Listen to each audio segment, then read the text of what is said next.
We're at the Adventure Racing World Championships in Costa Rica. This is one of the biggest, baddest adventure races on the planet.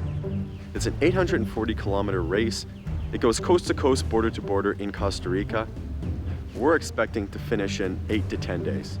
We're in a 4-person team, and we'll be racing with our friends Pete and Liza. Pete's a navigator. He does this all the time. Navigation is always the most challenging aspect in an adventure race, and Pete had a very, very difficult job. He's pulling along 3 other team members who expect him to make the right decision. We still had a long way to go.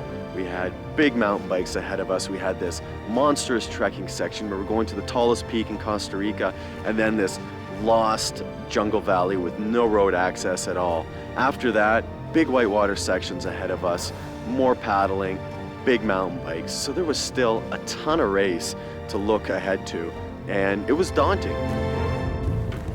We're moving right along here. It's looking like it's gonna be a beautiful bluebird day. We're at 3,400 meters right now. I suspect that we'll be coughing a little bit and feeling it in our lungs and maybe a little nauseous. It's just so gorgeous up here.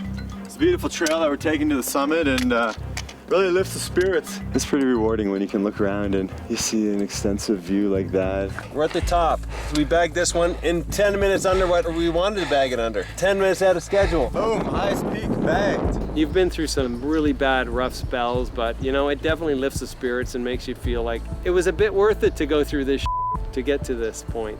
Clouds are rolling in around, so we gotta hustle.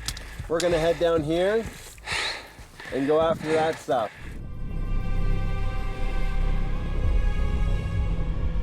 If we get stuck in cloud, I mean, this could be an absolute nightmare.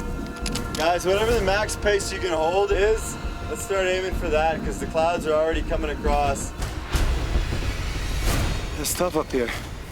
The trail's all over the place. Going on narrow rock. I was walking along, jumping rock to rock, and slipped. And it was actually oh my God, on a little bit of a small cliff. Thankfully, the trees broke my fall. 1, 2, 3. That's not gonna work. Just give me your hand or something. 1, 2, 3.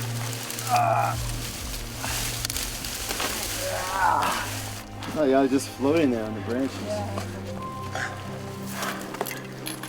Look at these clouds. 10 minutes ago it was blue skies.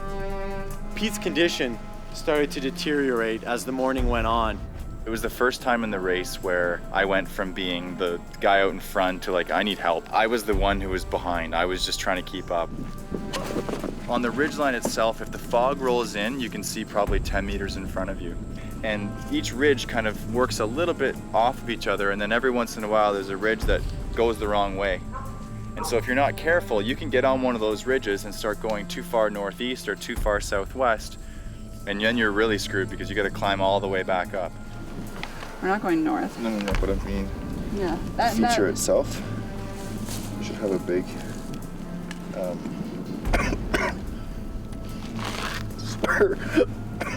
Pete wasn't looking good. I knew at this point that if we didn't start going down, things could get a lot worse.